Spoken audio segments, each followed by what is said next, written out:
네, 중일 갈등이 결국 무역 전쟁으로 옮겨붙었습니다. 중국이 일본에 대한 보복 조치로 히토류 수출 통제에 나섰습니다. 중국과 무역 전쟁을 벌였던 트럼프 미국 대통령도 태도를 바꾸게 한 바로 그 카드입니다. 먼저 베이징에서 이윤상 특파원이 보도합니다. 중국이 일본의 전략광물 수출 통제라는 초강수를 꺼내들었습니다. 히토류를 포함해 군사적 용도에 쓰일 수 있는 이중용도 물품 수출을 금지한 겁니다. 전투기와 반도체 등에 사용되는 텅스텐, 태양광 패널 원료인 갈륨, 2차 전지 핵심 소재인 흑연 등 전략광물이 수출 통제 대상입니다.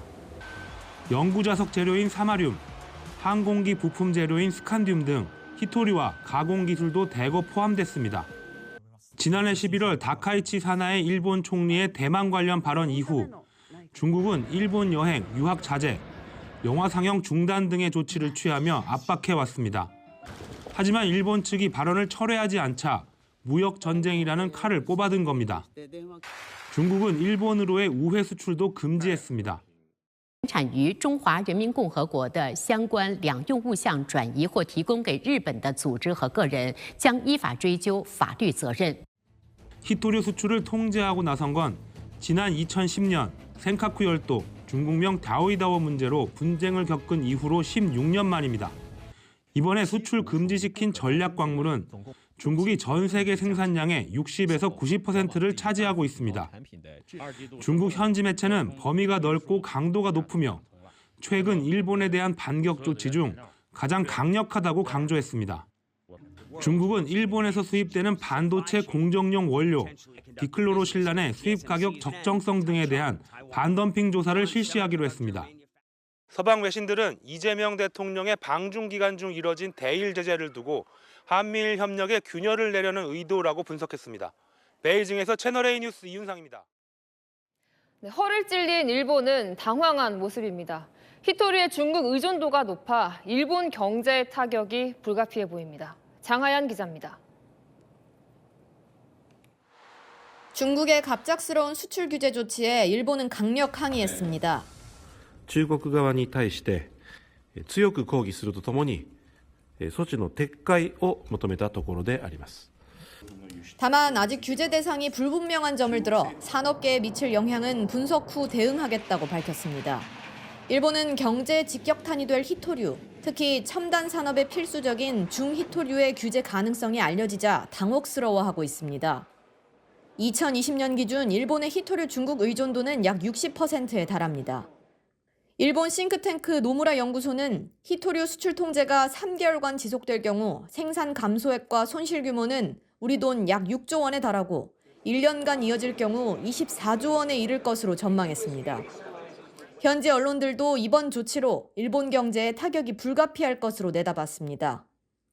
아사히 신문은 폭넓은 분야의 수입에 영향을 줄 수 있다고 봤고, 교도통신은 중국이 다카이치 총리 발언 철회를 요구하는 만큼 경제적 위압 장기화 가능성이 크다고 전망했습니다.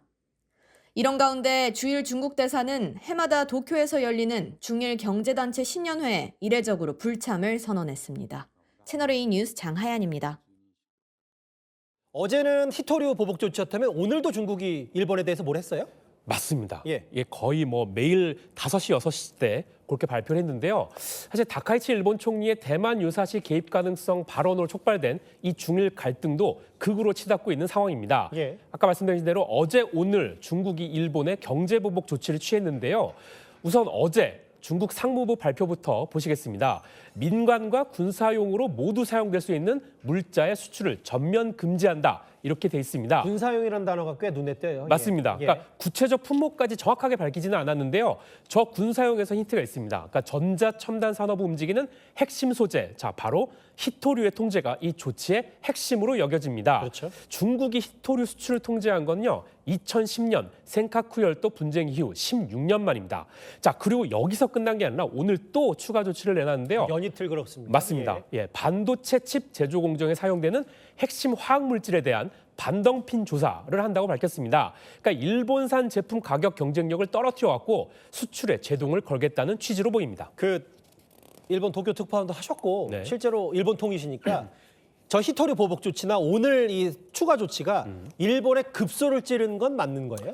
자, 히토류만 놓고만 보면요. 16년 전에는 타격이 어마어마했습니다. 왜냐하면 중국 히토류 의존도가 90%에 달했기 때문입니다. 예. 그래서 이제 일본은 그 2010년을 계기로 이 반성을 합니다. 수입처 다각화를 통해서 중국 히토류 의존도를 낮추겠다고요. 그래서 최근에 55, 58 요 정도까지 낮춰진 건 사실입니다. 예. 그럼에도 현재 의존도가 50%가 넘죠. 예. 일본 컨설팅 회사 노무라 연구소가 오늘 발표했는데요. 화면에 나오네요. 네, 중국이 히토류 수출 규제를 3개월 정도 하면 손실액이 우리 돈 약 6조. 그리고 요게 1년이 지나면 24조 4,100억 원. 야, 이 숫자도 굉장히 읽기가 어려운데 그 정도로 달할 것으로 추산했습니다. 예. 자, 무엇보다 중일 갈등 2달 만에 일본이 가장 경계해온 카드, 이 히토류나 이런 것들이 현실화됐다는 점에서 일본으로서 부담을 느낄 수밖에 없는 겁니다. 이게요. 사실 뭐 전 세계적으로 충격에 빠졌던 마두로 축출 작동도 있긴 한데 중국 입장에서 봤을 때. 네. 근데 공교롭게도 이재명 대통령이 중국에 있을 때 조치를 내린 건데 맞습니다. 네. 이거를 일본에서나 뭐 혹은 동북아시아에서는 어떻게 받아들이고 있나요? 그래서 제가 일본에 있는 외교 소식통한테 물어봤는데요. 이번 조치가 왜 이 시점에 나왔냐. 하필 2달 안에 다 나올 수 있는데 일본 정부 내에서도 당혹스러워한다고 전했습니다. 그러니까 다카이치 총리가 최근에 뭐 중국을 자극하는 발언을 추가로 했다든지 뭐 그러지도 않았거든요. 예. 근데 이제 우리 입장에서는 아까 말씀하신 대로 이재명 대통령 방중 기간에 중국이 보복을 한 점이 신경 쓰일 수밖에 없습니다. 예. 그래서 외교 전문가들이 한 목소리로 얘기하는 거는 이번 조치가 방중 일적을 의식한 것 같다. 그리고 한일 관계랑 한미일 동맹의 균열을 노린 전략적 계산이라고 볼 수밖에 없다고 말합니다. 속내야 전략이 이런 게 숨어 있다. 네. 저 개인적으로 궁금한 게 있어서 제가 미리 사진 한 장을 준비했는데 사진을 보면서 김범석 부장과 얘기를 하면 좀 편할 것 같아요. 네. 제가 한중 회담 얘기하니까 생각이 나는데 네. 그 과거에 제 기억이 맞다면 일본 외교관을 만날 때 중국 외교관이 네. 주머니에 손 놨던 저 사진이요. 네, 네, 네. 저 중국 관료가 이번에 한중 정상회담 이면에는 좀 달라졌다면서요. 네, 저 사진 굉장히 화제가 됐죠. 중국 외교부 국장급 관료인 류진숭 아주사 사장 얘기입니다. 예. 중일 갈등 초기, 그러니까 2달 전에 일본 외무성 국장 앞에서 저렇게 양손을 주머니에 꽂고 내려다보는 듯한 모습을 했었죠. 그러니까 이번 한중 정상회담 때도 저 사람이 등장을 했는데 근데 반대로 내내 밝은 표정을 지으면서 대조적이었습니다. 근데 이제 저희가 일본에 한번 확인해 보니까 당시 저 굴욕 영상과 관련해서 일본 측은 사실과 다르다고 부인을 했습니다. 예. 그러니까 영상 속에서 일본 국장의 고개를 숙인 거는 옆 사람 발언을 듣기 위한 동작이었다는 설명을 해왔습니다.